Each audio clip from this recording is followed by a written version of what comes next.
The following podcast contains coarse language and adult themes. This week on the show, the spooky season is upon us again, and to celebrate, we're going the full Flanagan, spending the entire month of October rapping about the supremely sinister supernatural sage, Mike Flanagan, starting today with the exceptional Dr. Sleep. I'm Riggs. I'm Eddie. And this is the Spooky Film Addicts podcast. I like the wolf whistle, that's great.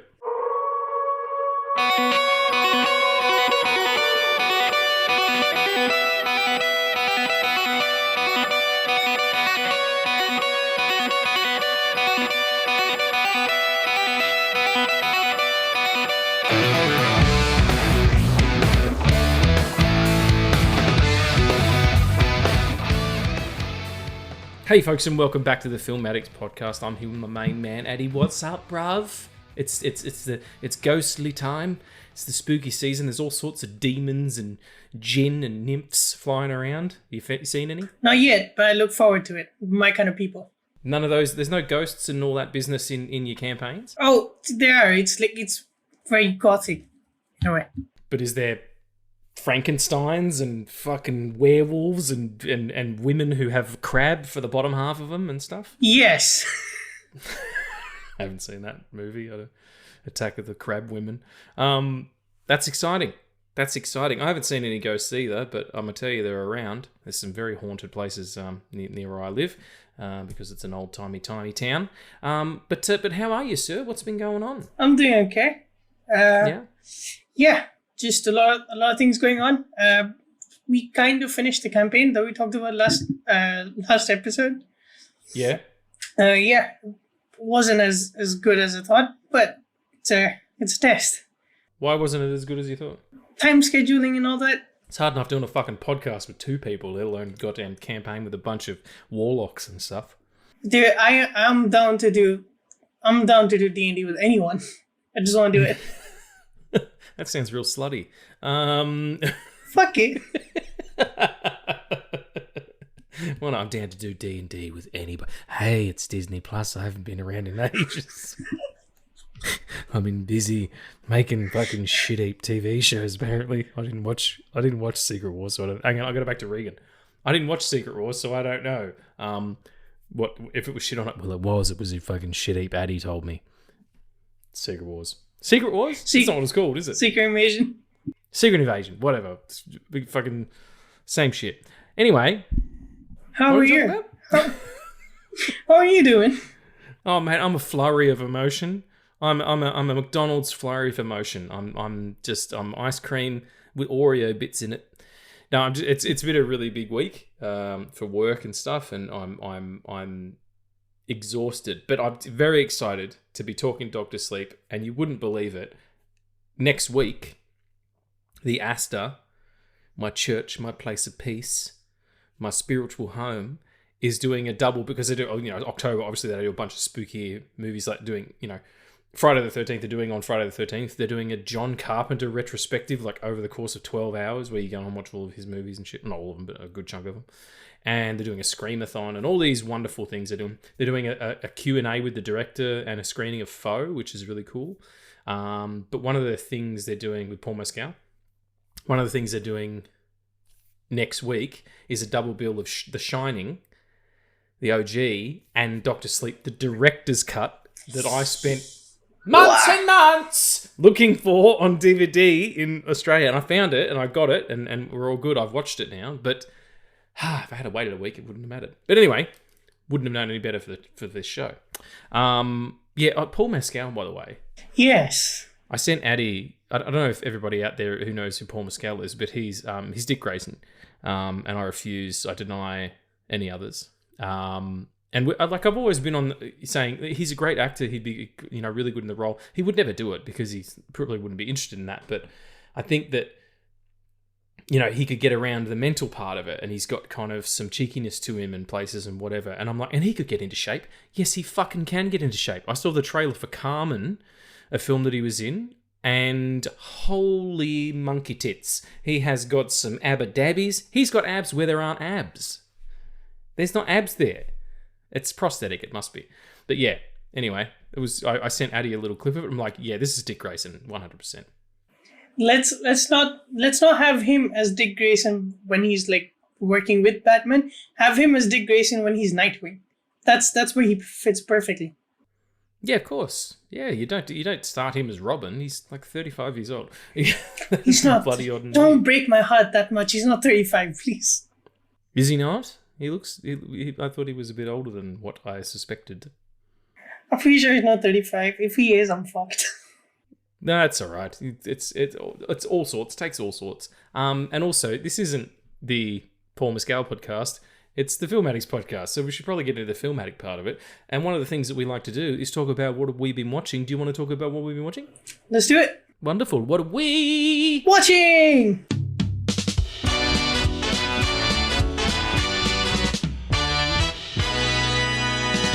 Jeez, Johnny writes good theme songs. He should do it for a living, I reckon. Nah, he's too cool to write just theme songs. Fucking writing albums all the time. Anyway, enough Johnny blowing. Not that he's not into it. What have we been watching? Well, I've been watching a few bits and pieces, but I want to hear what you've been watching because you probably had more opportunity than I have in the last couple of weeks. I did, but before we go into that, I want to know if you finished Hill House. Because if I hadn't have... Sorry, I'm just swallowing fizzy water. I don't know if you can hear the fizzy on the microphone. It'd be funny if you can. But anyway, yeah, I did because I figured that we would have already recorded this episode. So, sorry, folks, we're a little bit late. We were going to record at the end of September for an October release, but I literally got too busy and had, I had about enough time to sleep upside down for 20 minutes like a bat and eat a handful of grapes and then back to it. So it's been a bit of a hectic one. So yeah, I was ready to go. I was like, okay, I'm going to finish this, and then as soon as we get into October, I'm ready to go. So yes, I finished Hill House. Brief thoughts. It's heartbreaking, and it's beautiful, and it's wonderful, and I love it. And the whole, we'll talk about it when we do our episode, which is tentatively titled Full House, or Ghost Full House, probably is the more apt title. But just the fact that, I won't talk about it here because it'll spoil it, but the fact that they all end up being who they are. Yep. You know what I mean? It all twists and turns and all this kind of stuff. And you're like, hang on a minute. And the big tall dude and the leaning down, don't move. Like, look at me. Don't look, don't look away from me. Just really, really powerful storytelling in a genre that it is 90% goofy. Horror and suspense thriller as a genre is really, really goofy. And it nails it. Fucking nails the landing. So does Dr. Sleep though. So we'll get into that. Oh yeah. So what did you? Well, I had finished that, but that was like a week or two ago. What have you been watching? Oh, this is just on the top of my head because I watched it last night. I watched the 4 short films that Wes Anderson did for Netflix. Oh, sure. Yep. I cried in 2 of them. It's Wes Anderson. It's a religious experience every time. Sure. But yeah, I mean, his latest feature, which is Asteroid City, has this theme of if you watch it 3 times, you understand that just let stories be stories, and this is him telling a story in his way, but it's also like these are short stories that are written by the guy who did BFG. Big Family. Roald Dahl. Yeah, I did not know the name. Sorry. Right. No, that's okay.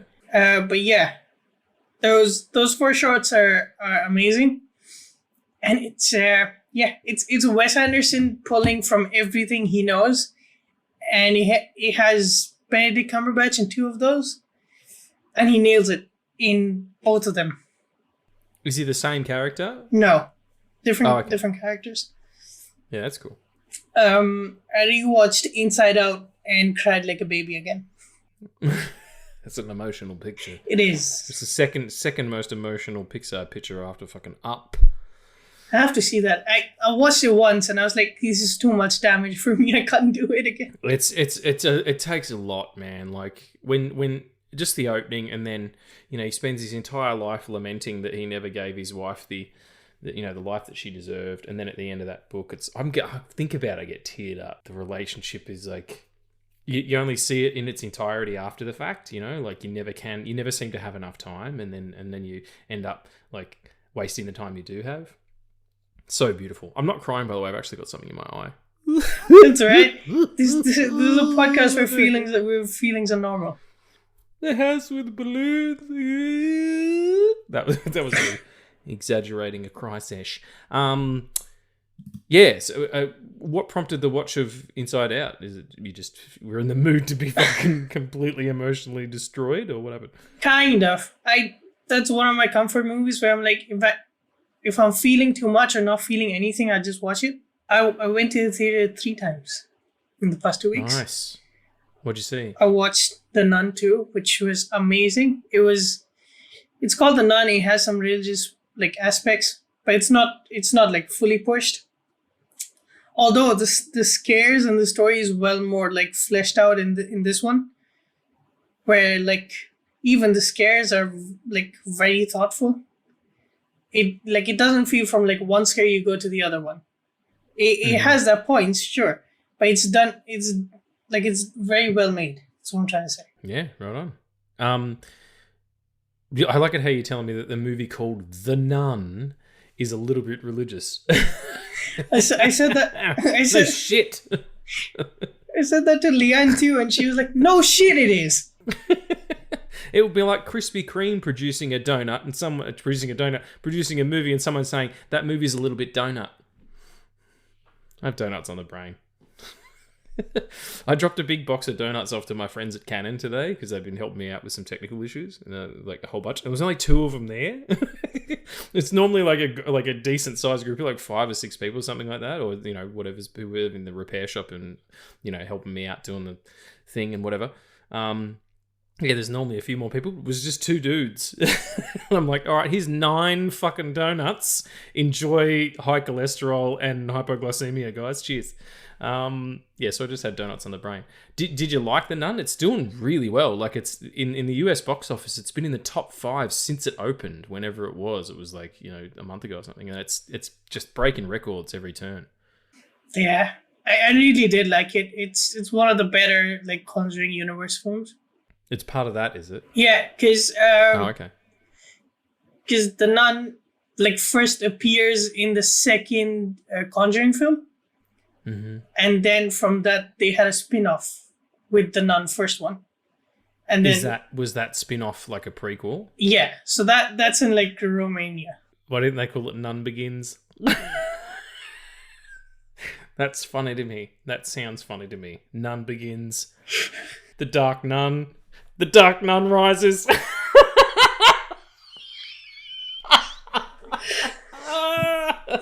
How has no one made that joke yet? I that's it. Watermark it. Watermark that joke.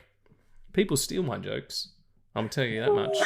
I was on a podcast with Tommy from Podcast Assemble, and I made a gag about me and him and Dre, who's the other guy in his DL, the other guy on the Podcast Assemble podcast, is an American. So it was an American, a Pom, and an Australian, all in a point. I said, an American, a Yank, a Pom, and an Aussie walk into a podcast and made a joke about it. And then he made the same joke on another podcast, and I test him like, dude, I expect a check in the mail. And if you're listening right now, Tommy, that check hasn't come. I want 50p per sentence. You should understand that. Or tuppence. Anyway, love you, Tommy. Appreciate your time, buddy. You can take all my jokes. It's totally cool. Yeah. So The Nun. The Nun. Batman. No, not Batman. It's like weird word association. Nun. Batman. No. You ever play word association and it just gets away from you? Like you just start saying the most random. Nun. Batman. Well, I always end up at like salty dicks. So. Well, if you're gonna end up somewhere, it's not a bad place to be. Yep. Probably best if they weren't salty, but depends on what you're into. Maybe you like Lay's chips. What was the second thing you watched? I'm so sorry. It's been a day. I watched Gran Turismo next. Gran Turismo. It's the day. Oh, it's the racing movie with David Harbour. Yeah. Okay, yeah. Sorry, I was thinking Gran Torino with Clint Eastwood when he plays that racist dude who's the hero. It's weird. It's not like based on the video game, is it? It's a story about a guy who was so good at the video game, he then went on to become a professional racer. Yes, sir. A professional driver, not a professional racer. He's not a fucking cartoon. And is it good or? It's good. It's getting a lot of fucking shit because it's another biopic. I think this one, it has the beats of like another biopic, and there's a girl and he has to get the girl and all that shit. It's also very well made. Like the racing sequences are incredible. Like, and I watched it in fucking IMAX, and I was the only one there because it was like a 11 a.m. show. I was the only one there, and like it opens up, and it's just all you see is just fucking speed going out. You can't see speed. What the fuck? Yes, you can. Speed could be represented in visually. They do it all the time. Anime does that way. Yeah, anime does it particularly well. Speed Racer is a perfect example of it. So what's wrong with it being a biopic? Why don't we like biopics all of a sudden? I don't know. It's the same crowd that says that Rey is not a good character because she's a Mary Sue, but it's also like she's one of the best. Right. Yeah, you see where I'm going? Yeah, one of those. Yeah, no, I totally get what you're saying. What's the name of the guy? He's like a second generation director. No, second generation writer, but his dad's a famous director. What movie has he done? Landis. Max Landis. He's the one who coined that term. Mary Sue. I think, anyway. And not a very nice person, by all reports. Fuck that dude. Gran Turismo, did you enjoy it, though? I did. I enjoyed it quite a lot. And I need David Harbour to be in every single movie ever made. Yeah, well, that's a good... I think we've mentioned that before. I mean, he should just be in all the films. Yep. They should remake Jaws and cast him as the boat. Oh, the shark. The shark would be good because, he'll be naked and shit. What? Why has he got clothes on if he's a boat? If you're a human being cast as a boat, why are you wearing clothes? As opposed to if you're a human being cast as a shark and you're nude. Help me out, brother. If anything, you would. If you're a boat, you would be completely nude, but you'd have like dinghies attached to you, or an anchor, or those things that you throw in the water and someone keeps it. Lifeboats, life vests. Those kind of things, but you'd still be mostly nude. Yeah, but see, the thing with the shark is that you can see it like fully. Yes, it's not obscured by barnacles or whatever the hell rope. Yeah, whatever's going on a nude person boat. I feel like this episode's gone a bit weird. In season 2, we're 20 minutes in with season 2. It's totally good. 20 minutes in, and it's already gone to if you're a boat person, if you were cast as a boat or a shark, would you be nude or not? Anyway, that's why you're here, folks. I hope you're enjoying it. What was the third thing you saw, my friend? I watched The Creator. Ah, yes, a John David Washington picture, directed by Gareth Edwards, correct? I don't know how to feel about that one because as a film, it's really well made. There's a lot going on. They're concepts that I really love. There's an emotional story there, which is emotionally moving, but it's also marketed as like as an original idea, but it's based on Descenders, which is a book by a person that I can't remember the name of. It is the similarities in that is strikingly obvious, yet nobody's talking about it. Like literally, I've seen reports of it show up and then disappear. So I don't know what's happening there. It's a really well-made movie. I really hope. I don't fucking know. Like I knew this fact while watching it, so I was like, do I like this because it's Gareth Edwards, or do I like this because it's Gareth Edwards copying somebody? I mean, you could. That's an argument for Rogue One as well. True, but Rogue One had like we all knew about it. True. Also, Rogue One is I will die on that hill that Rogue One is the best Star Wars movie ever made because nobody fucking survives. A whole bunch of people's heads just exploded. What is he talking about? Hey man, boom! I might say something in this podcast while discussing Doctor Sleep that might just kill all the Star Wars fans. Okay. I was going to say Star Wars fans. It was. I thought you were going to say it's better than The Shining. In which case, it is. What the fuck are you talking about? I don't not agree, but for different reasons. I think they're. We'll get into it. We'll talk about it. Cool. But you enjoyed it though. Like it was a good picture. Or do you... Yeah. I like as a film itself. It's amazing, and it's also I don't know. It's like $40 million for that. Yeah, actually, I saw a thing. The Greg Fraser, the DOP of the Batman and Dune and stuff, he shared a post the other day from the DOP of like the cinematographer from the creator, and his lighting crew was like 4 people. I think Greg Fraser is the DOP for creator. Is he? Yeah. Okay, that makes sense why he shared it then. Yeah, because Greg Fraser and Hans Zimmer both come together to in this film as well. And the score is is fantastic, by the way. Greg Fraser was the DOP on Rogue One as well, so that makes perfect sense. Oh yeah, it makes perfect sense why it's the best Star Wars movie. Sorry. Oh, no more. Second to only The Last Jedi. All right, everyone's gone now. What? Hey, where's our entire fan base gone? Oh, that's right. You said fucking The Last Jedi was the best Star Wars movie. Nah, it's totally fine. It's like we were talking about with Kike and Juan the other day. Like, if you like those, then that's your Star Wars. If you like the other ones, that's your Star Wars. You know, it's like you don't need to. Dying on a hill is ridiculous. There's no point in doing that at all. It's what an enormous waste of energy to battle about something so trivial, even if you care about it. Yeah, the creator has a budget of $80 million. Oh, I've got that in my wallet. It's a big wallet. Because you're Disney Plus. It's like a canoe, but it's filled with cash. Who's playing the canoe? Me. I'm going. Oh no, that's a gondola. I'm a gondola filled with cash. That guy. You know. Anybody been to Venice? Never mind. My wife would get it. Anyway, can I tell you what I did see? Yes, please. My niece Eva is mad into the Lost Boys at the moment. She digs it so much. She's going as one of the Frog Brothers for, which is one of the 2 kids in that film who were vampire hunters, for Halloween.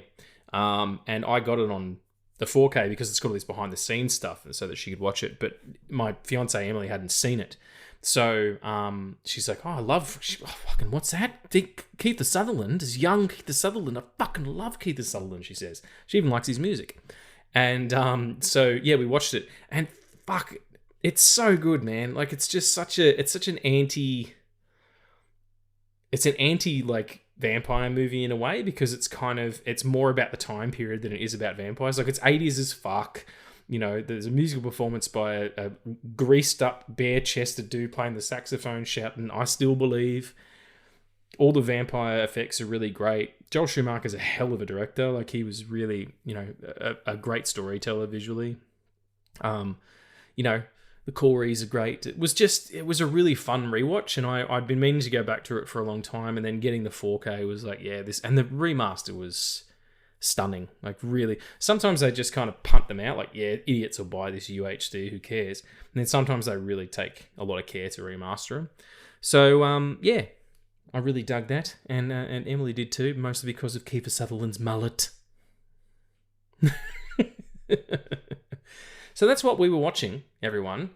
And now, before we get into the meat and potatoes, I don't know why I said it like that, meat and French fried potatoes. We would like to talk to you about the nerd news. Do you want to do the nerd news? Let's do the nerd news.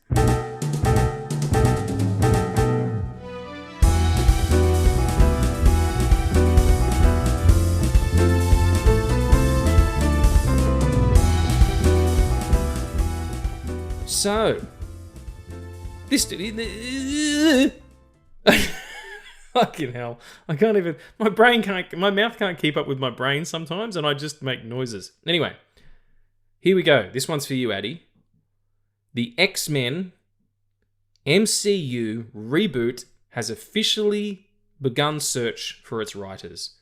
It is reported by Marvel to Deadline that the film will focus on the X-Men as a whole rather than individual standout films. Writer meetings are set to begin this fall, which is the American spring, autumn rather. So yeah, that's what's up. Are you excited? Are you ready? Ready for some mutants to come back and be all different? Always ready for my mutants. Always. I want Ryan Coogler to write it though. I don't know. That's not going to happen, but I really want it to be. Why him in particular? Because he did such a great job with the Black Panther movies. I think he will. Yeah. I think he will fucking get like the MCU's like main world is like there has to be a reason why the mutants are hated, because I don't fucking think that you can put the mutants in and ignore the struggle, because that's what makes the X-Men, right? Yeah. Yeah. And I think Ryan Coogler just might fucking get it because of how well he did Namor. Yeah, he certainly dipped his toe in the water first. Everybody else is kind of will be catching up to him as far as mutant stuff's concerned. Yeah, he would be a good choice to write it.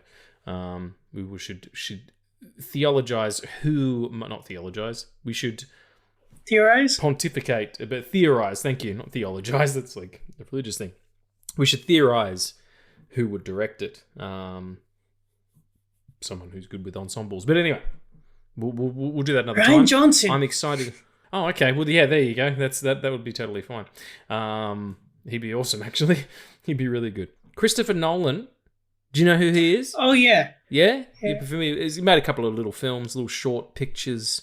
People seem to enjoy. One of them's about a bomb. And then 3 of them are just about like this living flying bat person that I fucking hate. Yeah, he's a dick. And he's what a crybaby. You can't win the war on crime by punching poor people in the neck. Anyway. Batman sucks balls. No, he doesn't. He's awesome.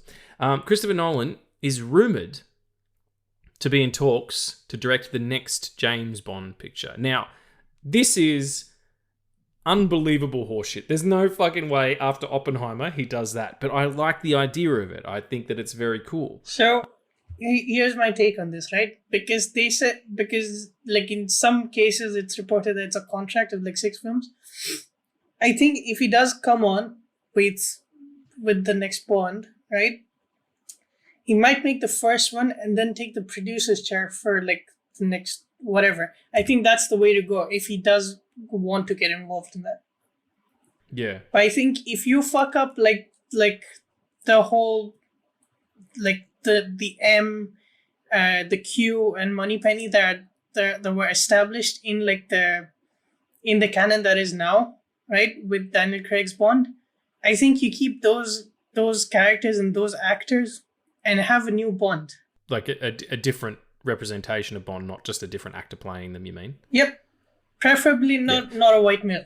Preferably not. I always thought, good luck with that. I always thought that that was the case anyway.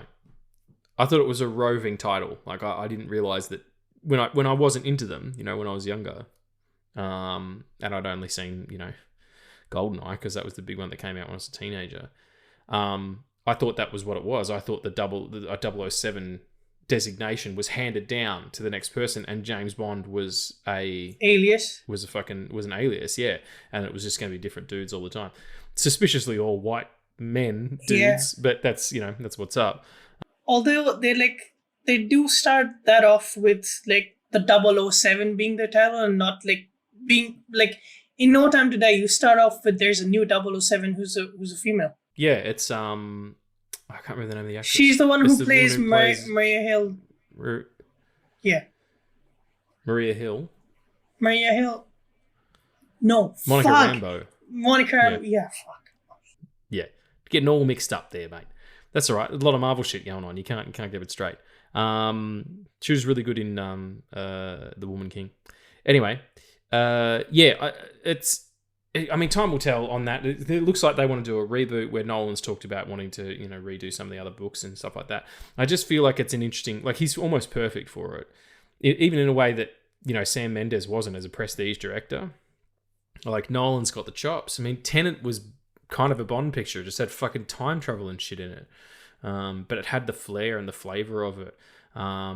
Absolutely. Inception is a Bond movie, but it's, it's a heist movie about dreams, but there's some Bond flavor to it as well. So I think he'd be good, but I don't want it to sideline him from doing other shit. Like Oppenheimer was so great. He literally has the keys to the kingdom now. It's what Griffin Newman's podcast is called Blank Check, and it's basically about directors who do a picture that's so great they just get, everyone says yes after that, and it would be interesting to see what that would be for him, as opposed to just another franchise thing. And finally for me, I know you've got 180, but just wanted to shout out the writer's strike has officially ended, which is fantastic. It's the 2nd of October now, but it was a few days ago. WGA has officially announced the writer's strike is over after 148 days. The deal with the studios has been approved.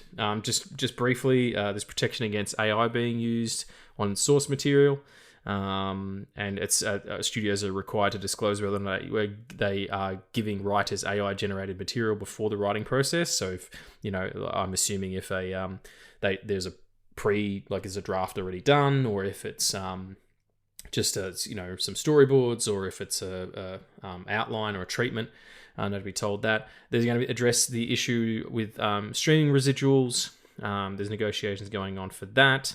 The deal also requires that studios be upfront about their viewing numbers of shows, which has historically been kept under wraps by places like Netflix. And there's also a 6-person minimum for a writer's room, adding a person every 2 episodes until the maximum reach of 10, just so that there's delegation of work, so that 1 person, 2 people, 3 people aren't doing all the labor for a fraction of what the cost should be spread out over a bunch of people. Vote ratify. This will take place between October 2nd and October 9th. So congratulations to everybody who stood their ground and got at least in part what they were looking for. You can't do anything without the people who start with a blank page and create out of fucking thin air. And it is like objectively horrifying to think that you could do it with a computer, or that you could do anything without them. So well done to the Writers Guild. And that's not just America as well. There's a lot of people who part of that Writers Guild who are international people as well. So yeah, way to go. Absolutely. What was your story? So yeah, this is very niche. Most people won't know about this, but Critical Role is going on the New York Comic Con. That's going to be, I think, in November, so next month. And there are rumors that we might get a release date for Vox Machina Season 3 and The Mighty Nine Season 1 premiering somewhere next year. That's awesome. It's good for your D&D folks out there. You know what's up. Yeah, because Mighty Nine was like campaign 2, which after the success of the first season of Vox Machina, they like Amazon greenlit the first season for the Mighty Nine as well. Okay. So yeah, just bunch of amazing shit, because it's all creator based. It's all like in favor of the creators there, and like sure. They make it, they voice it, they make it how they want it to be. They all win. The second is James Cameron is comparing himself with Peter Jackson and Tolkien because of his because of the Avatar movies that he's. Oh, shut up! Come on. Because Come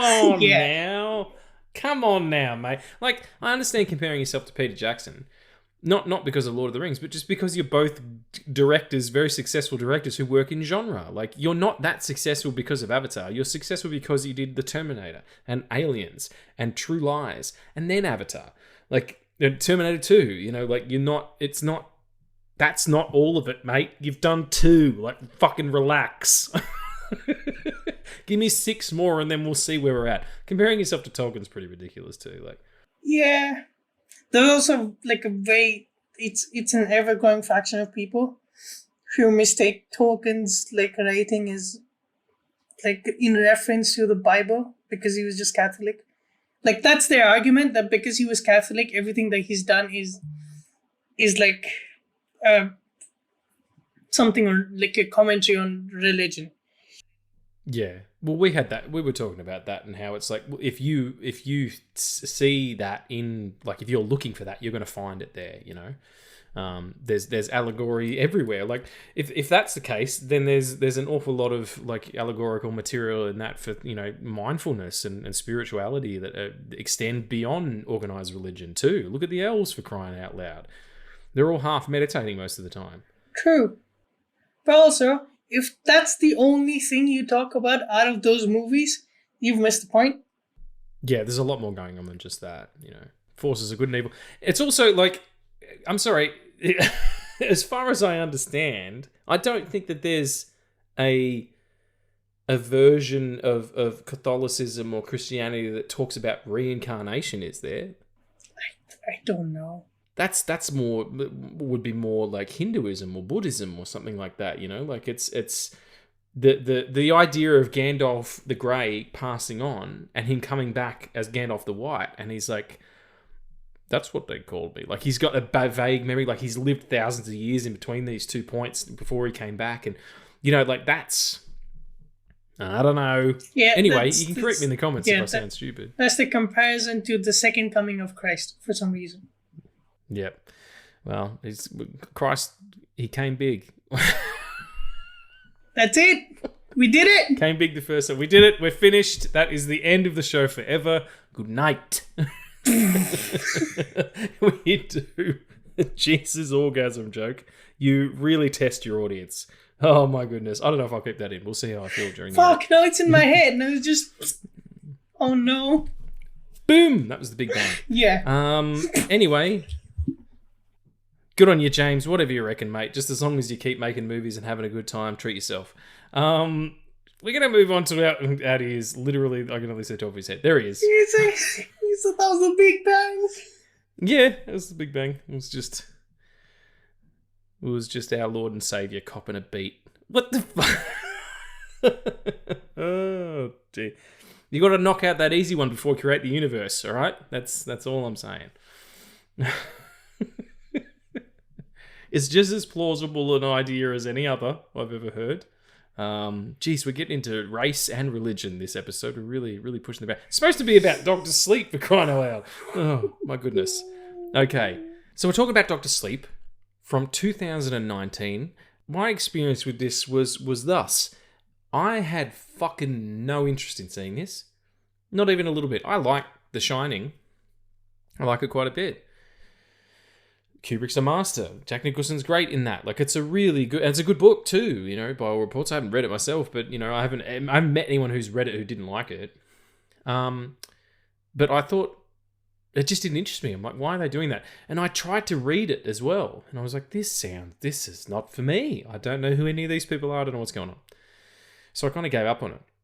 And then I listened to the Script Apart podcast, and they interviewed Mike Flanagan about it, and he'd been on the show previously to talk about Midnight Mass, yeah, and they got him back to talk about Dr. Sleep because it was like universally disliked until it's kind of got a cult following post its release. It just came out at a bad time, I guess, and people didn't dig on it, and they didn't want to put out his 3-hour director's cut, which is the superior film. And so I listened to that podcast. I'm like, all right, I'll give it a go. Let's have a chat. Let's see what we're gonna do. And I watched it and I fucking loved it. And I think it speaks to me more now. I understand its themes a little bit better, as considering my history and everything. And I feel like it came along at just the right time for me. And it's so lush. There's so much going on. It's a real... And I love the idea that he said to himself, okay, if I'm going to do this, I'm going to find a way to blend the Kubrick aesthetic and that kind of vibe. And so it feels like a spiritual sequel to the film, but it's more of a sequel to the book. But also I'm going to do my own thing. Like, one of the best scenes in the whole picture is where Dan confronts his dad, and his dad is now the barman at the Overlook. That scene wasn't in the book at all. He created that, and also the last scene, the last whole end of that picture, the third act, doesn't take place at the Overlook. The Overlook has been destroyed, and it's just a field. So it was like it really took some swings, and yeah, I was hooked from a second. What's your experience with it? Like, when did you see it when it came out, or was it after the fact thing? I did watch it when it came out, and I liked it, but it was also in an empty theater, so I knew that wasn't gonna do well anyway. It was also the year where, you know, Star Wars Episode-9 came out, Endgame came out. It's hard in the marketplace now, even more than it was then. But even then, it was difficult if you're, because he went in. That's the thing that's crazy. Like, he went in to have a meeting with Warner Brothers about a DC property. Yeah. He tried to pitch them Clayface. He's like, I'm gonna do a horror Clayface with a fucking blow you sideways, and they were like, nah, thanks.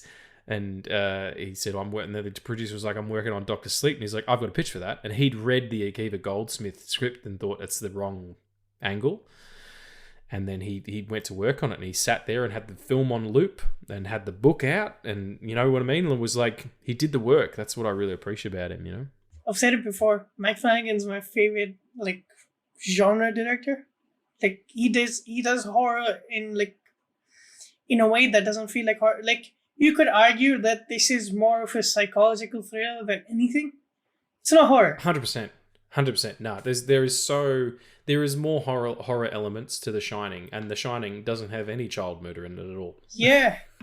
We're going to spoil it, by the way. If you haven't seen Dr. Sleep, don't listen to this. Spoilers. After you've seen it. Yeah. We haven't spoiled it till now, but we're going to spoil it now. The little kid from Room gets cut up. He gets the shit. What's his name again? Phasmapart. His name is Flemnong. He's something specific. I have the list. Cody Smith. Is that it? Bill Day. No, I'm just throwing out names. Aloysius McGlumpher. Jacob Tremblay. Jacob Tremblay. Yeah. Jacob Tremblay. Jacob Tremblay. Because I knew his first name was Jacob, but I didn't know his last name. Yeah. There's a scene where they, because the best, basically, you know, the steam that they steal from these people is better if it's younger. Is that right? Yep. It's like, this is not a kid's film, by the way. Do not make your teenagers watch this. Do not. It is inappropriate. It is, very much so. Fuck, man. Like, the opening where he wakes up and he sees the kid. Absolutely brutal. Yeah. Like, waking up in you know, and look, let's just put it on Front Street. I'm a recovering alcoholic. Everybody who knows me knows that about me, and you know, most people probably know on the internet as well, because I've talked about it on podcasts, I've talked about it on shows. It's not a big deal. I don't mind. Oh, thanks. I don't mind talking about it at all. You know, it's and I'm also not like, I'm not doing a victory lap either. Like, I'm not running around with a big belt going, oh, I got so. Like, it's just, I had a problem and I had to curb that problem. Some people can handle alcohol really well, and they can put it up and they can pick it up and put it down, no problems. And that's great. You know, there's not a problem with that at all. But I've never been that kind of alcoholic. Like, that's very specific. He is in the extreme, in the sense that waking up on the side of the road, you know, just like with a bottle of something in your hand, or waking up in some strange woman's apartment after, you know, having this violent encounter the night before, and she's covered in her own vomit and she's got a child in the next room. In the screenplay, one of the lines that isn't in the film, because I read the script, is, you know, oh, I hope you're the kid from down the hall. And then he discovers that it's actually that woman's baby, and he just kind of leaves it sitting on the bed, and he takes her money. And then Dick Halloran appears and he's like, you don't need to do that. And he's like, she took mine probably to buy the Coke. Like, it's all that ridiculous. Robin Williams put it best. This is the way to describe an alcoholic. Oh, poor me. Another drink. Like, that's sort of the idea of it. It's always someone else's fault. And Dan plays that really well until he gets into the situation that he does later, where he does end up getting sober. But yeah, that's a real extreme version of the illness that is alcoholism. I had forgotten that part of it. Like, I've forgotten up until like he kind of connects with Abra, and like, because most of it is an hour even if you watch like the theatrical cut, which is what, 2 hours 30. Yeah, it's two and change. Yep. Yeah, and like, even like that part until he like gets sober and works at the hospice is what, like 50 minutes. At least, yeah. But that's what I like about it. It's why he works so well in TV, because long form storytelling is best, because he does what King does. He draws you in by writing these really rich characters who you give a shit about. Like, how fucking amazing is it that you kind of want Rosa Hat to win in this movie?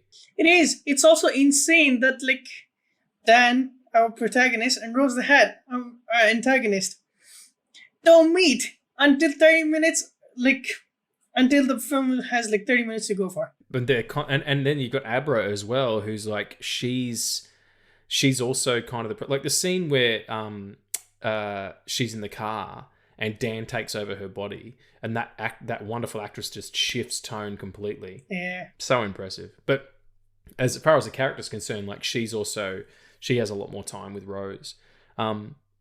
Shout out to Rebecca Ferguson too. My God, what an absolute it's shining light in Hollywood right now. That woman is what a remarkable actress, and so beautiful and so talented, and like nailed this role. Like, how difficult is this role? Because she's got to be a villain, but she also has to be sympathetic. All of them do. All of the True Knot have to be likable. Like, when that old man finally does die, and she's talking to him about all the things that he's seen in his life, the Roman gladiators and all that stuff. Like, imagine living a life that long only to have it end, because they've got the same problem that Dan has. There's never enough. That's the thing about being an addict. The next hit is never big enough. You're always chasing that original high. And they've been chasing that high for thousands of years. It's really sad. And where she feels the death of her partner. Incredible to have your villain be that layered, especially in the current thing of, like, it's all heroes and villains. That's all you ever see now. We're like fully, like, the information's all there and it's all given to us, like, all of it. There's not a single part of the True Note that you don't understand, and we spend so much time with it, with them recruiting Andy, and also, like, them using her, right? And, like, the whole, like, the child murder scene was. I remember that watching it. It's really hard. Like, it's hearing this child beg for their life, while being covered in blood and having a bunch of vampiric people stand around them and breathe their life in. That's where you realize that the bad people are the bad people, and it's okay that they're the bad people. Yeah, I remember that. Oh, I remember watching that and then blocking it out until I watched it again. I was like, oh no. I didn't remember it on this rewatch either, and it really shakes you, and you get more lead up to it as well. Like, you see him being like, what's the Crow? Is it not Crow? What's Rose's partner's name? Crow. Yeah. It is Crow. It's Crow. You see him in the stands of the baseball game watching the kid, and they go, he's special, and blah, blah, he goes, he's one, because basically they're after people who can shine, and that's sort of.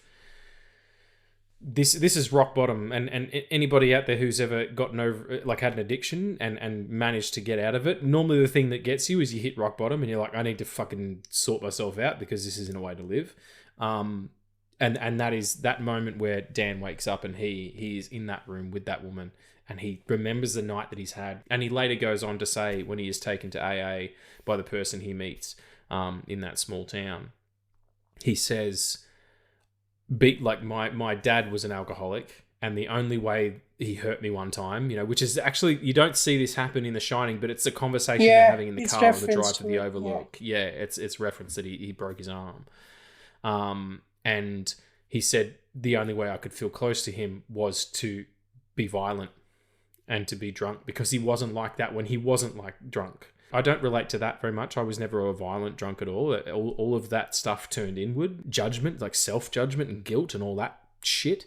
And that was all turned on the inside. It never was, to other people. They just had to deal with the fact that I was, in bad shape a lot of the time. Which isn't an excuse. Like, that's not better or worse. I'm just saying I don't relate to that violent stuff. Like, I would never go to a bar and start a fight.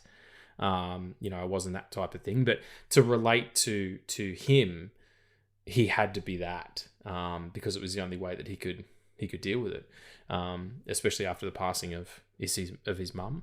And then he says that, I know that I'm standing here knowing that my dad also stood here wanting to be in my place. Yeah. And that's where he's been sober for like 5 years or something, isn't it? Yeah, that's when he's been. I think it's 8 years, and then it's 8. You're right. Yeah. And then he starts working at the hospice, and that's another 10 years. Yep. From meeting Abra. Because you see her as a young girl at the start, and she's like the guys it's at her birthday party, and there's a magician there, and he's like making the spoon hang, and she's like, oh, I can do that. And then after the party, all the spoons are stuck on the ceiling, and it's so fucking good, man. And in the director's cut where the piano's playing itself and she's dreaming it. Yeah. See, this is why never have instruments like that in your house. What haunted fucking pianos? Just like don't have like a piano or a guitar in your house like open, because if it starts strumming while you're asleep, you don't know what you'll do. Either that, or it's the final musical number in Beetlejuice, and it's awesome. If that happens, then yeah. If Beetlejuice turns up, not great. But if it's Gina Davis and Alec Baldwin as ghosts, that's pretty fun.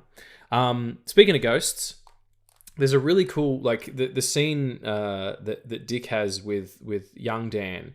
Because you do see a bit more of Dan as a young boy, and he's terrorized by these ghosts from the outlook, especially the woman in the bathtub. And the conversation he has where he's like, what, sorry? No, I just said I love that. I love that scene so much. It's so great. And when he teaches him, like, you have the power to control them. You build. I want you to know this box and understand that you're going to build a bunch of these in your head, and you're going to trap these ghosts. And he goes into the bathroom. He's like, I gotta go pee. He opens the door, and the woman's there, and he just shuts the door. And then you hear her scream. And then later on, he tries to do it with memories. He tries to box up the memory of waking up with this woman who's covered in vomit and the kid there. And he's like, you can't do it, son. You can't do it. What's his nickname for him? Doc. Calls him Doc. Doc. Yeah, you can't do it, Doc. And I feel like as well, like talking about acting, Rebecca Ferguson's so great in it. All the cast of the True Knot are great. Snakebite Annie is playing much younger than she is. I think she's about fucking 45 years old. She's playing 15. No, that's not true. She'd be in her 20s though, probably.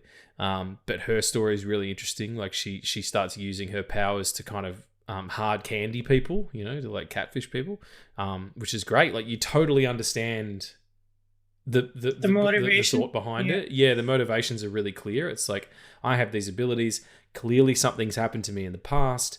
I'm gonna now enact revenge. I'm gonna be a vengeful spirit. For all the young girls who can't be voices for themselves. And Rose sees that, and Rose is just really, Rebecca Ferguson is just such a great performance, and is really the head of this family, and all she's trying to do is keep her family alive. It just means they've got to do some nasty shit. Ewan McGregor's a really good actor. Yes. And he's been in a lot of stuff that I haven't seen. But everything I've seen him in he's Ewan McGregor, but they're so varied. It's like Star Wars and Moulin Rouge and Train Spotting and The Ghost Rider. He's never sort of contented to he's so great as Black Mask in Birds of Prey. Yeah. Just fantastic. He's so, and he doesn't need to do like anything really. I mean, he could live off probably Star Wars money for the rest of his life, but he takes on jobs that he is interested in. And this obviously interested him. I think having Mike Flanagan as a writer-director combo would have probably enticed him. It's like, I'm interested to see what this fella does. Yeah, what a really beautiful layered performance. He's also sober as well. Ewan McGregor's was sober for 8 years when they were making the film, so he'd been sober since like 2010 or something. And Mike Flanagan famously got sober during the making of it too. I think that's what it is. It's in the way that The Shining is a film about addiction and the demons winning. this movie is about fighting the demons, and they might be literal demons that take the form of psychic vampires or vampires who take steam out of you, or your life essence, your soul, or it could be the bottle. You know, it all is the same thing. And I don't feel like you have to have a history with addiction or to get to have it in yourself or have had it in a family member or whatever to have this film speak to you. Like, the themes are strong enough that doesn't matter. Absolutely, man. It's the more you think about it, and the more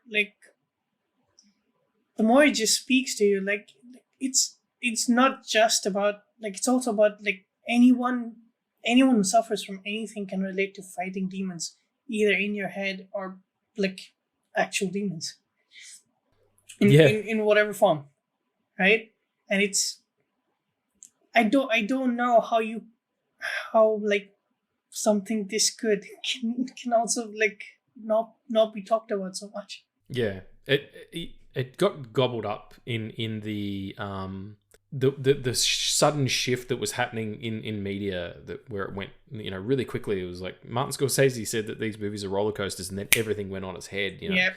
I'm not saying that was the catalyst, just saying that was kind of, that's the in and out point of when things started to really change, because people would either lean hard one way or lean hard the other way, and there's no room for middle ground. Like, this is a genre piece of cinema that's based on a pre-existing text that's a sequel. It's got all the pieces. It should have worked, but I just think that there was no hunger for the IP. Like, he was even talking about it on the Script Apart podcast. He was talking about if it had worked, there would have been like an Abra series and, you know, a True Knot prequel series thing. Yeah, like that would have been amazing. You know, so much interesting shit could have been mined from that, and I think that's kind of what they're trying to do now with him. He's like, you know, he made Hill House, and that, you know, on the success of that, he kind of got these meetings and ended up doing that. Like, okay, well, and they wanted to do Blythe Manor, and so he went and did that, and then Midnight Mass he did, and now Fall of the House of Usher.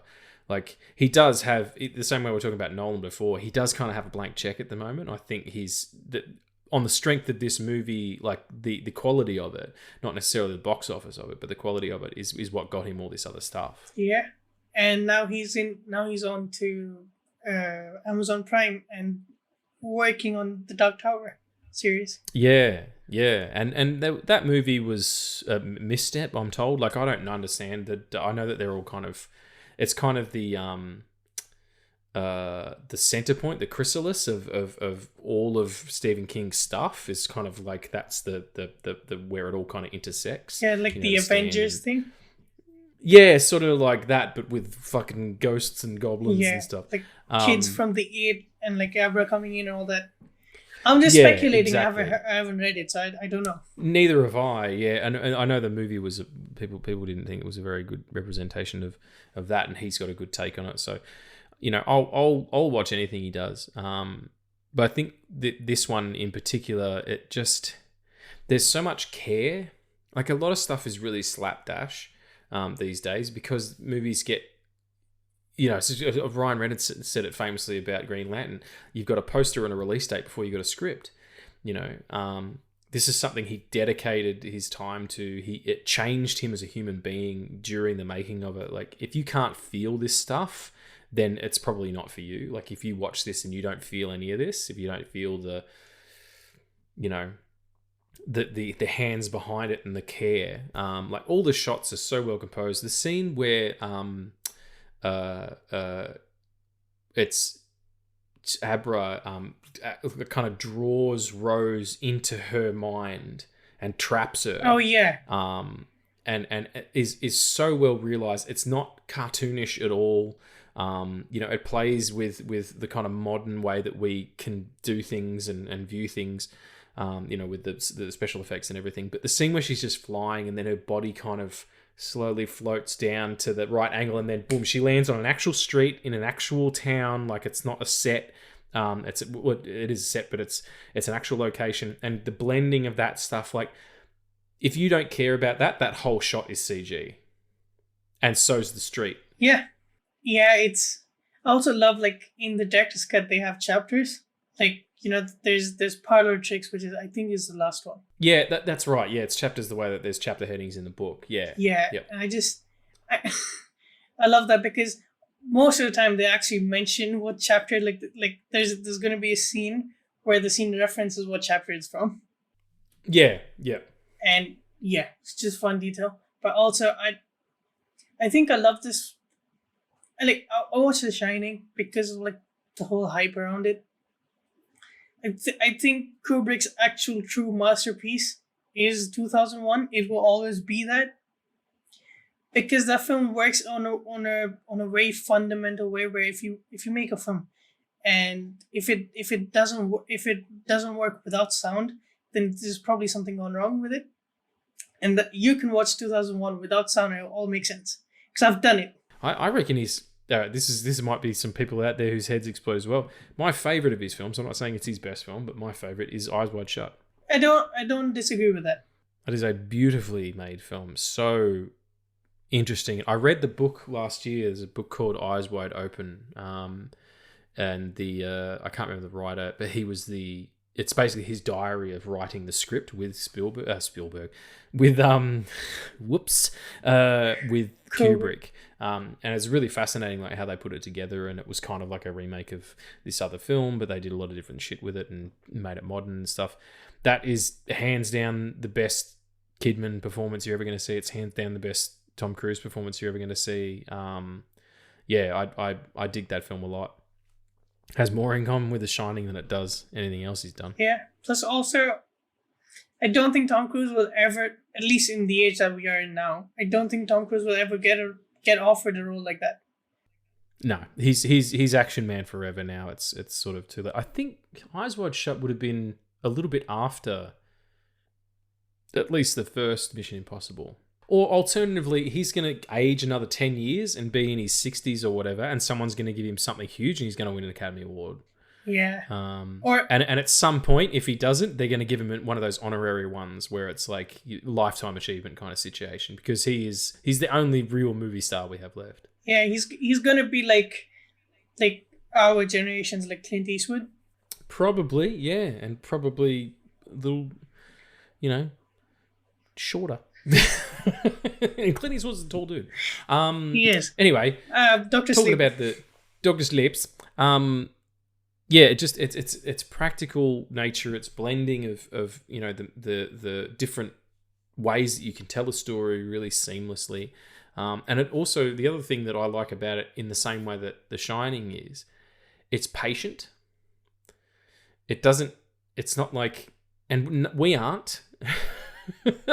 as a people alive on planet Earth now, in the middle ground here, we're not patient at all. We're fucking impatient as shit, because everything is so available. You can find out any piece of information about anything that you want right this second, right now. And so a 3-hour-long meditative movie on addiction, where it is represented wholly into itself, but also represented by ghosts of the past and sins of the father and all that sort of shit.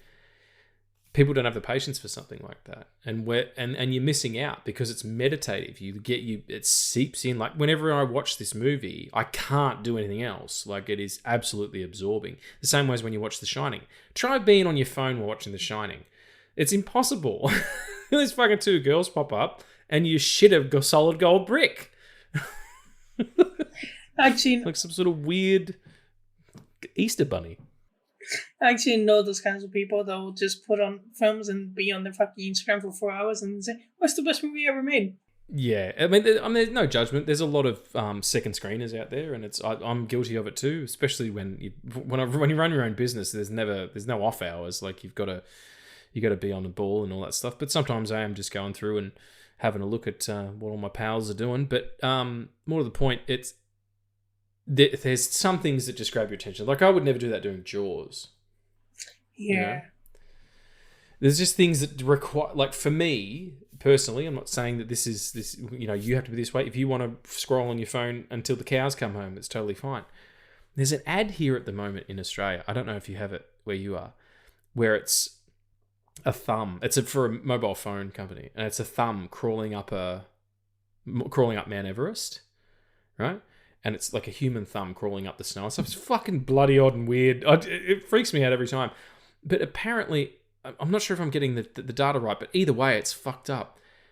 A person on the planet with a smartphone on planet Earth will scroll the height of Mount Everest every month. Oh, okay. It might be every month or it might be every year. Maybe I misheard it, but either way, that's fucked up. Like either way, that if it's a month, that's super fucked up. If it's a year, that's still pretty fucked up. It should be a lifetime of scrolling, not just that. So yeah, that's kind of, I get it.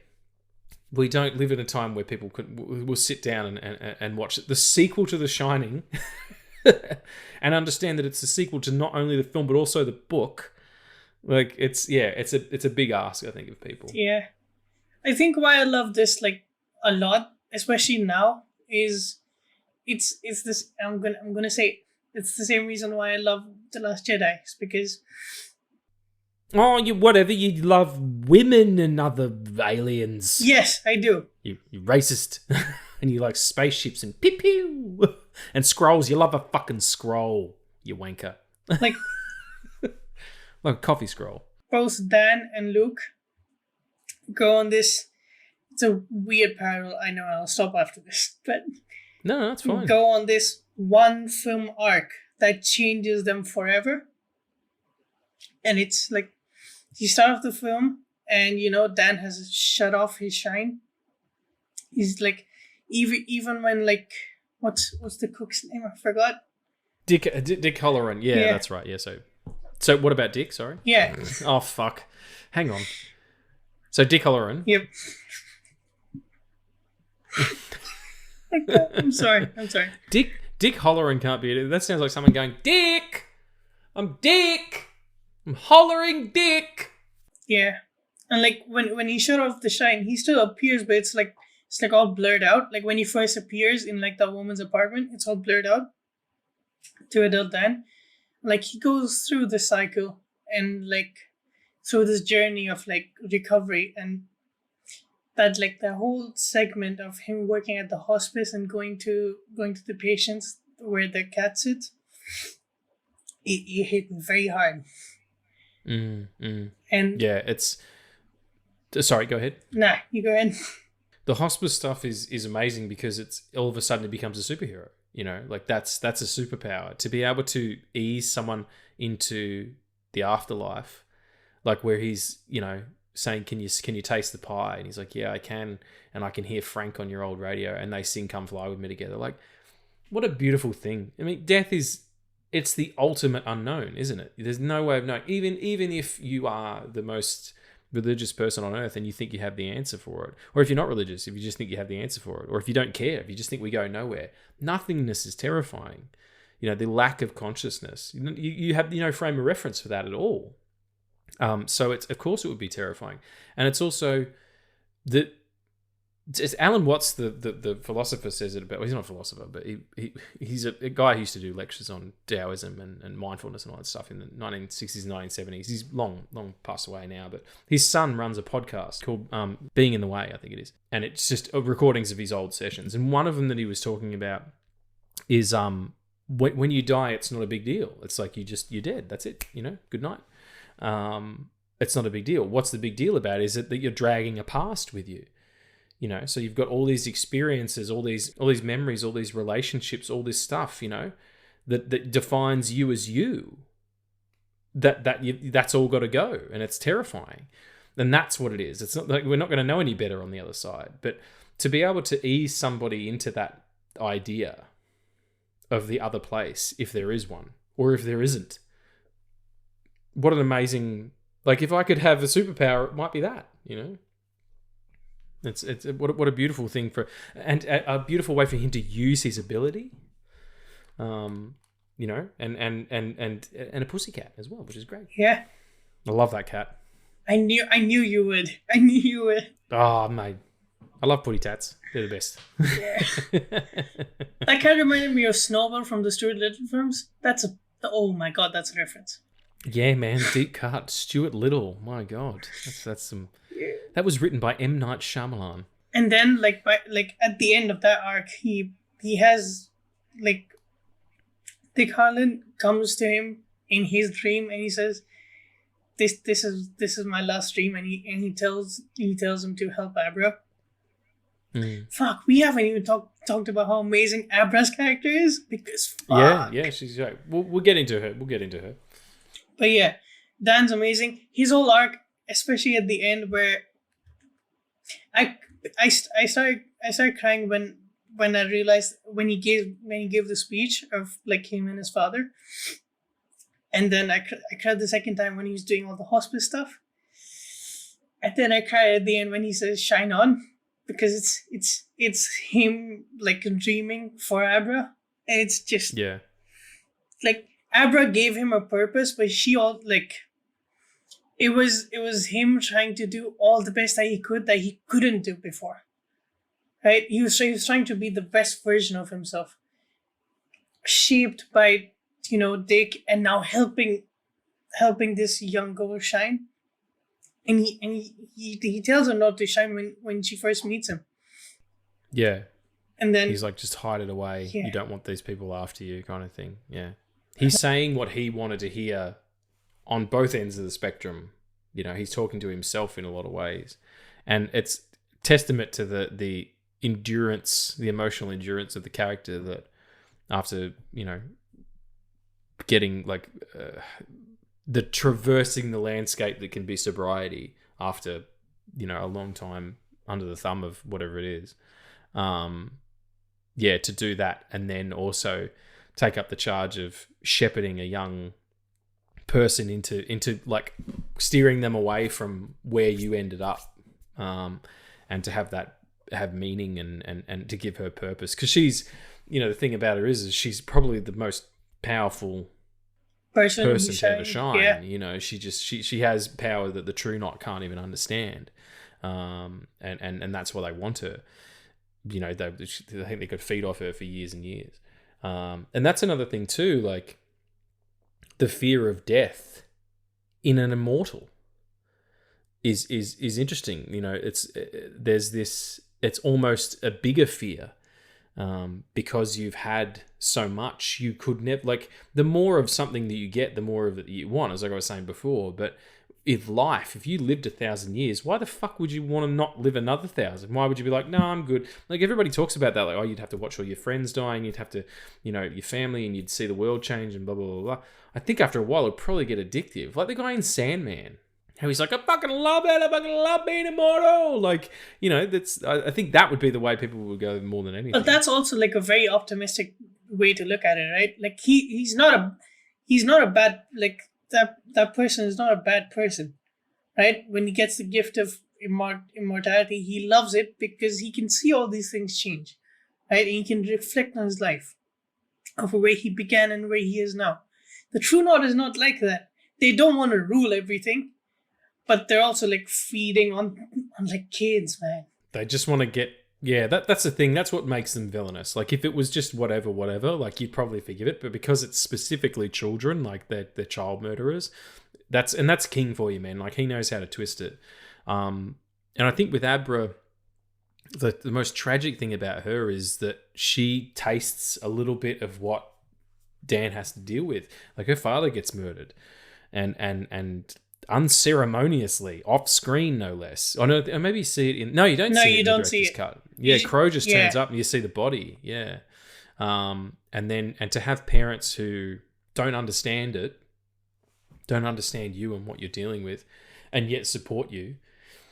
That's also a great message for anybody who feels like they're different. And that can be if you can read people's fucking minds, or, make ghosts go into little boxes you build in your head, or if you're just trying to figure it out. There's so much going on here. We could do a show for like minute by minute and break it all down. But we don't have that kind of time, and probably neither do you. But yeah, I mean, like the whole... I'm very, very interested in what the prequel True Knot show would have been, because I would have loved that. Like having like this kind of origin of this, like maybe there's this one person who figured out what it was, and then that's where the change started, and like seeing how that one person got to that point. Just the ideas in that. I think it would have been interesting to kind of see it over different periods as well, and see how maybe it started as something more pure, and where they came from as well. Like, there's no explanation as to like what they're supernatural. Yeah, they're supernatural beings, but why? Like, are they? And they get turned as well, the same way that vampires do. But who was the first one? Exactly. Like, is there an agent a patient zero kind of situation, which is probably what it would have been. Maybe an anthology kind of situation where you see different stories over time, or if it's, that the process of like one person comes in and you're following them as they slowly become less and less.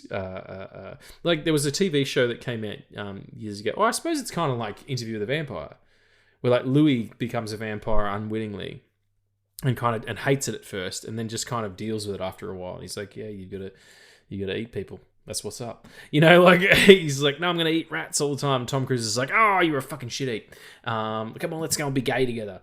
And then he's like, no, I don't want to. I want to just, hang out and eat rats. And then after a while, he's like, yeah, that sounds good. Let's do all that stuff that you said, because it's, much more pleasurable and easy.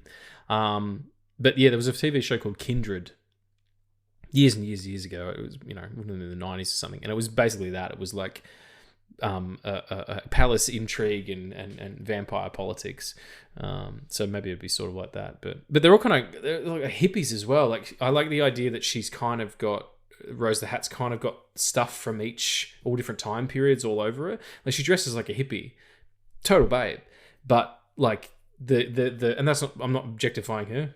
She's a total babe. There's nothing to be said about it. So is my fucking Dan. Like, what a dish, It's everybody's beautiful, but yeah, that kind of goes on, and it would have been really interesting to see what that path would have been, and if Rebecca Ferguson had to come back.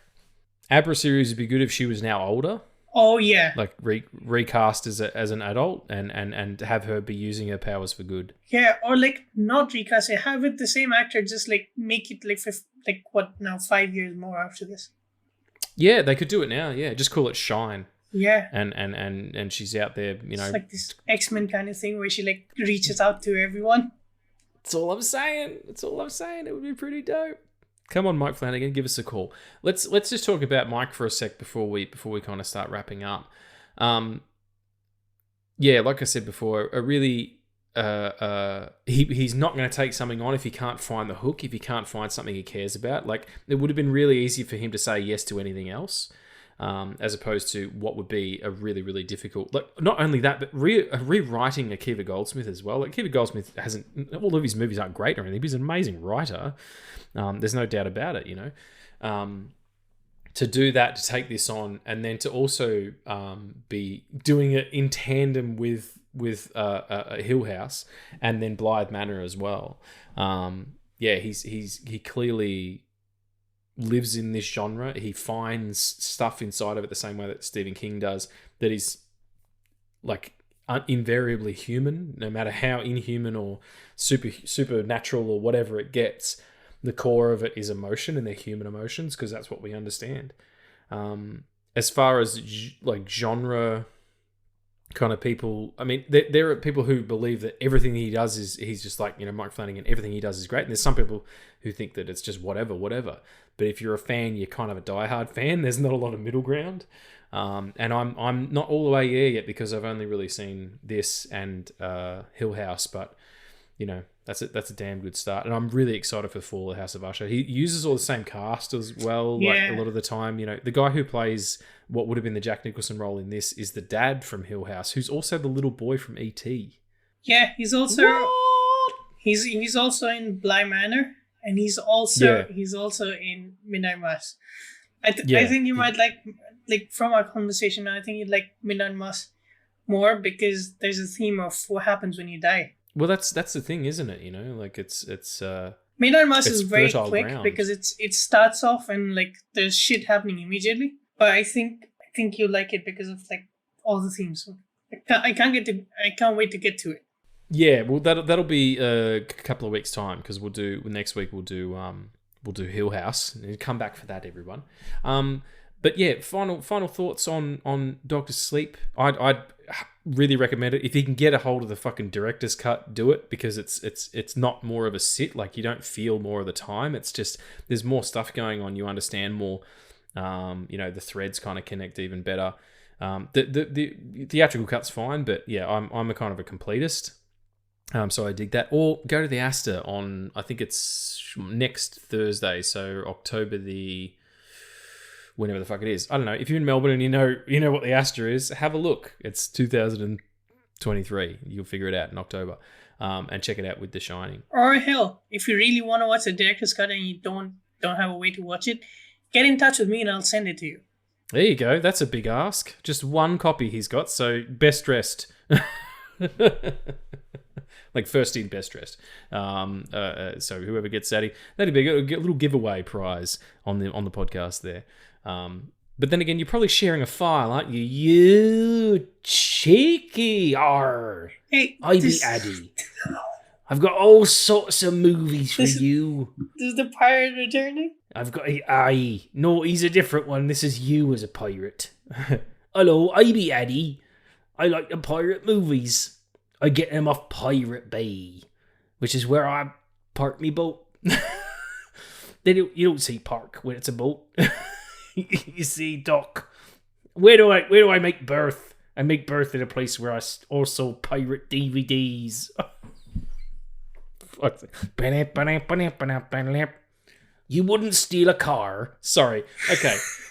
He took over for a second. I was possessed. It was like when Dan took over ABBA in the car. Okay, here we go. God. Yeah. It's a wonderful film. It's beautifully layered. There's so much going on. It's a joyful experience to watch it. And it's just a good movie as well, on top of being all of those things. It's just really well put together. So that's it, folks. That's what we're talking about, the Doctor Sleeps this week. And then next week, we're going to talk about Hill House. And then the following week, we're going to talk about Midnight Mass. And then the following week, we're going to talk about The Shining. And I know that Mike Flanagan didn't do The Shining, but it's just a nice little bookend for the spooky season and that we all love so much. Addy, do you have any like spooky film recommendations that you'd like to throw out to the people before we get to questions? Like on, maybe in the vein of a Doctor Sleep, or just horror movies you like to go back to at this period of time? Like, give me 3. In the vein of Doctor Sleep, probably would be Hill House. That's a good watch.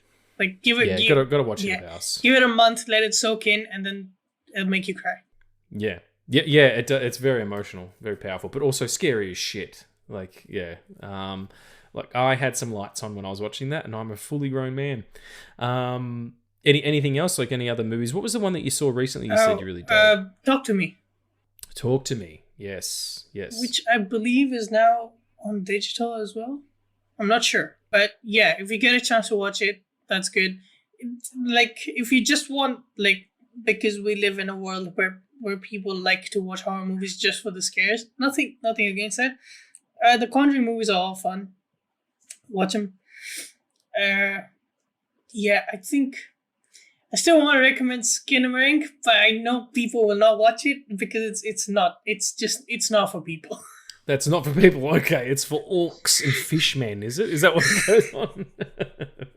I don't know. It's something like, the reason why Skinamarink is scary is because it's all darkness and sound, and your mind takes over, and that's like, it's all imaginative horror. Yep. Best kind too. But yeah. Also, please, where you don't see it. Yeah. If anyone tells you to watch found footage films, just watch the first Paranormal Activity film, because all of the sequels to it suck. Right? I watched the Blair Witch as well, which I forgot to talk about. That sucked too. I don't know why. It didn't mesh well. Yeah, that's okay. I mean, that was the progenitor of all those things. Yeah. Like, it was almost the beginning of a new genre. Like, it was the first new genre since the mockumentary, and it really did break ground on that shit. And there's a lot of stuff that we wouldn't have now that, if that was the case, particularly in the horror genre. The thing about horror that's really interesting, or these kind of movies, Doctor Sleep's probably not a good example of it, but the films like the Saw franchise, there's like 10 of those motherfuckers now. It's cheap. It's cheap, and people go out to see it. Look at The Nun. Look at The Dark Nun Rises. It is doing so well at the cinema. Sorry, Nun Begins. But because people dig this genre. People like being frightened. People like to have horror movies, where the villains are more popular than the heroes. Like, name a horror franchise and tell me who the fucking lead character is, the lead protagonist is, generally. Ed and Lauren Warren from The Conjuring. Well, there you go. But if you say The Conjuring to someone, they don't immediately think of those two. Or if you just have Friday the 13th, you don't think who the fuck's in those movies. You think Jason. You say Halloween, you think Mike Myers. Nightmare on Elm Street, you think Freddy. Like, these things that scare us become part of our identity, and it's totally fine. It's a really great way to release endorphins and to, cuddle up with someone. You go, ooh, a little bit scared together, and it's a beautiful thing. Like, and it's also can be cathartic because it's not things that we deal with in regular life. And there's different versions of it too. There's psychological stuff, and then The Shining. Then you've got the big sort of, crazy hokey stuff like A Nightmare on Elm Street, or a series that's really great, Wishmaster. Wishmaster is fucking batshit crazy, but the prosthetic work in it is really great. It's really fun and silly. It's really poorly acted as well, which just kind of makes it fun too. And then you've got really, deep stuff. Like, I would call The Lighthouse a horror picture. Yeah. I was gonna go there too. The Witch as well. The Witch, absolutely. If you don't want to sleep, watch The Hereditary and Midsommar, a double feature. Yeah, like what they call elevated horror now, And then you've got great slasher pictures like the Scream franchise, or I Know What You Did Last Summer. Like, this stuff, some of the 90s stuff's great. The Faculty's really good. Like, just get out there and get some spooky films into you and just enjoy this season that everybody forgets about because Halloween's not really a thing. Okay, I'm sorry. That's me thinking from an Australian context. Here, you don't do that. I don't have trick-or-treaters turn up. You do if you live in suburbs, but I'm not really in a suburb, but I'm sort of in a more rural area. So we don't have people turn up, knock, knock, knock, where's your candy? And if they did, I just punch them in the head. And and steal their souls out of their body. Yeah, it's a great time. My brother-in-law, bless his heart, he does his house up every year. He's got mannequins and this, and they've got candy, and he dresses up, and it's just, he really digs it. There's something about it that he really loves, and I love that so much because we forget about it. We just, in the middle of the year happens, and blah, blah, blah, get to October and whatever, and then everyone's waiting for Christmas. No, fucking dig your heels in and watch some horror. Watch Halloween from 1978. Fucking go and do it right now. Watch The Lighthouse from, what was it, like 2019 or something? 2019, yeah. Yeah, it was Robert Eggers. Yes, thank you. Who also directed The Witch. Did he direct The Witch? Yeah, he did, and he also did The Northman, I believe. Northman, which is a fucking really good movie. You should just check that out anyway. But yes, watch that. And what's another one? Yeah, watch Wishmaster 2, because there is a scene in it where an evil djinn overhears someone say that he wished his lawyer would go fuck himself, and then you see that lawyer, his body like misshapes, distorts, and he fucks his own self in the bum. You've never seen anything like it, I guarantee. But get out there, have some laughs, have some squeals, have some candy, and just enjoy yourselves. Mm-hmm. Spooky month. I love it. Wait for it every year. I started last night with Lost Boys. Tonight I'm going to watch The Exorcist. Getting into that. Yeah, it's going to be a good month. Exorcist Director's Cut? I don't know what's available. I'm not sure. I have, it's on Paramount Plus. Paramount Plus is where you need to get ointment for it. No, Paramount Plus, has a version of it. I don't know if it's a director's cut though. Because why more pea soup or? We have the extended director's cut running in theaters here. Yeah, they're doing a retro of it at the Astor as well. Like, probably director's cut because William Friedkin died at the end of last year, and they did it was this year, and they did the first times they've ever screened fucking Sorcerer, at the return of it, because it was such a good movie. Sorcerer's kind of a horror movie too, actually. It's not about a sorcerer. It's about people who are tasked with nitroglycerin from like this mountain range down to a place where there's a big oil fire, but the nitroglycerin's gone bad, so that you can't move it or it'll explode. And it's like these two trucks, and it's really fucking good anyway. Sorcerer, William Friedkin picture. Anyway. I really do feel like I've been talking a mile a minute. I'm sorry, folks. It's all right. But then again, I guess that's why you come. So do we have any questions this week? We do. I also have 2 more recommendations for like spooky month. Oh, good. If you want just entertainment horror, watch the Ghostbusters movies because those are amazing. Oh, man. You forgot that. I'm surprised you forgot that. Why don't do that? Because they're only horror to me when I was a kid. Like the opening scene of the first one in the library where the woman goes, shh, and then turns into the thing. And they're fucking amazing. But yeah, they're a good rewatch any time of the year. Ghostbusters is like one of my top 5 favorite films.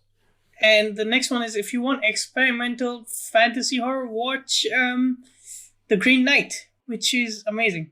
Yeah, absolutely. That's a really good call. There's a tree man, which is all prosthetic. I love tree men.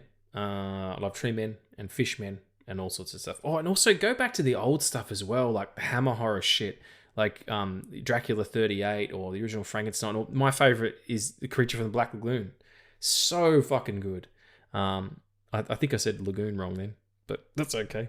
It's brilliant. Just go back and enjoy some of that goofy shit too. Or Plan 9 from Outer Space, like the Ed Wood pictures that are really bad. Like just, dip your toe in the water and it's fine. It's beautiful.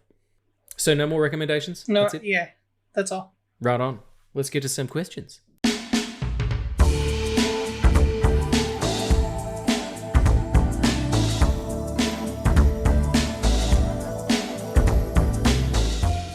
My lamp just... Question number the first. You need a new lamp. I do. My It's friend. fucking broken. That thing goes out almost every record. And all of a sudden, I feel like I'm doing a podcast with someone who's in witness protection. And I'm in Eddie, So what are these questions, Number 1. Most interesting place you've ever slept? Who is writing in these questions? Like, if poop last week, now it's slept. Most interesting place I've ever slept. Or I'd say odd, if not interesting.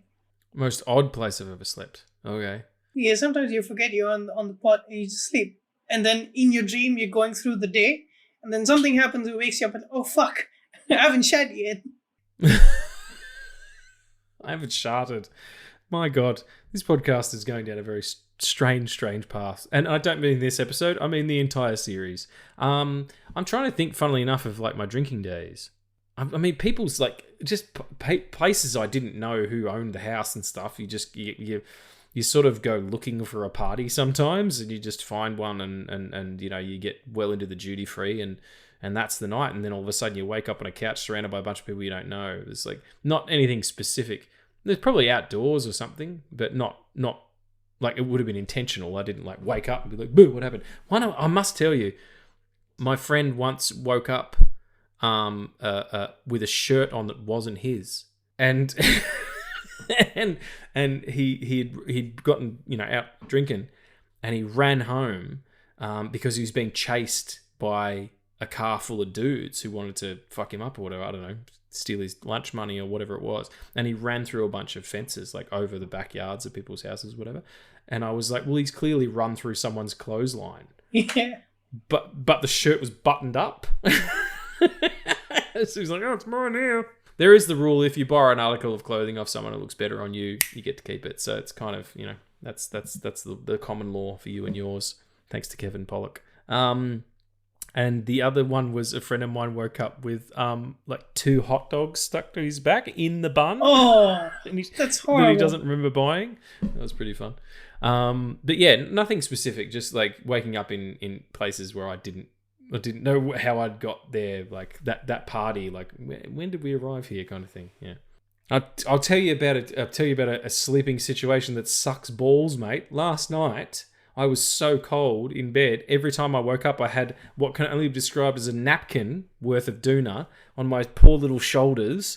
And there's my beautiful future wife next to me, bundled up like a human burrito in all of the doona. And I just couldn't get her to give me any. Like, I just couldn't get any purchase.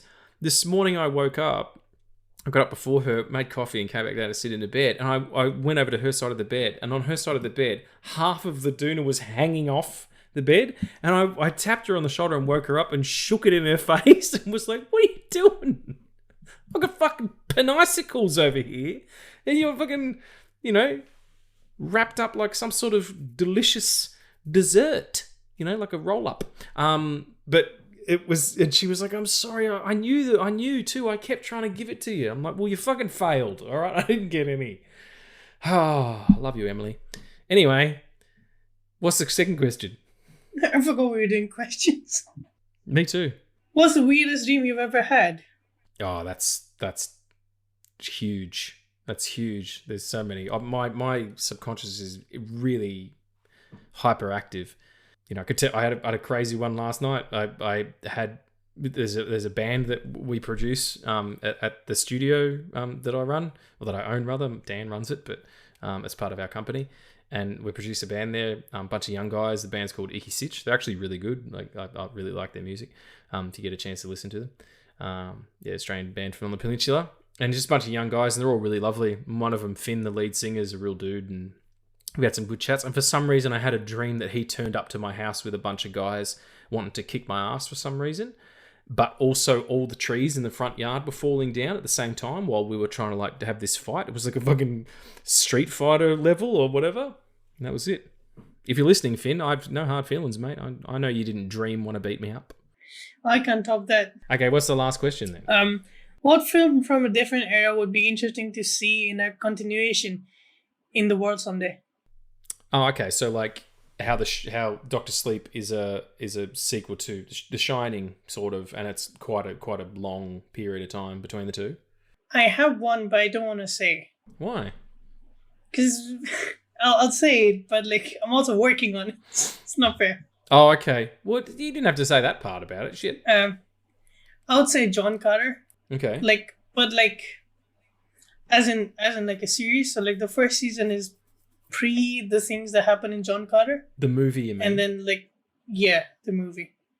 And then the other seasons would be part of what happened in the film, and then after it. Because John Carter was a Civil War veteran who was then transported to another planet without him knowing. And that was the whole transportation thing was a cult that was from Mars, but also had a following on Earth. None of that in the film. So yeah. Yeah. No, they did miss a lot. I did kind of like that film though, but that's how forever stay tuned. Eventually we'll do an episode on that. Mine's Who Framed Roger Rabbit. Oh, that would be awesome. Although Beyond the Spider-Verse would be in that sense though, right? Well, I would like to see it as same context and everything, and done the same way, so that it's live action and that. I'm not saying you should do this because we shouldn't remake it anyway. You should try and do a sequel. The guy who does I think the guy who does Roger's voice is still alive. You would get him back, and I know Bob Hoskins passed away. You just write in the fact that Bob Hoskins' character Eddie Valent has passed away, and Roger's taken over as running his detective agency, it's Who Framed Roger Rabbit 2, TOO or something like that. It'd be interesting to see that character as an older rabbit. Maybe he's kind of a bit grizzled himself and all that kind of stuff, and has to leave Toontown for whatever reason and go and live in the real world. And yeah, I think that would be a cool thing to see. Yeah, that would be fun.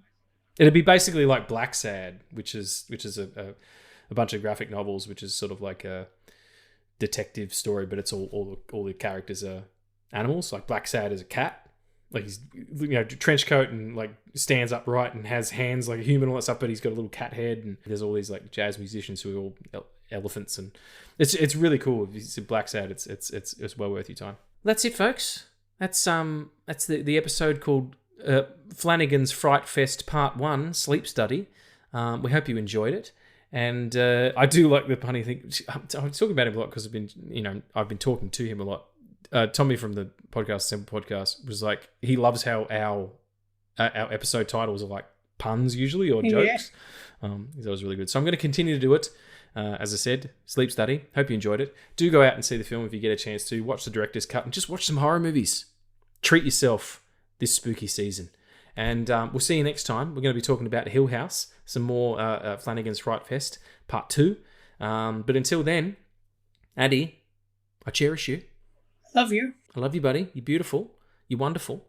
And I'm so happy to be here. Sorry again about the delay, everybody, but we'll get it out. We'll get it out, and you'll be watching Dr. Sleep before you know it. Stay amazing, stay safe, and shine on.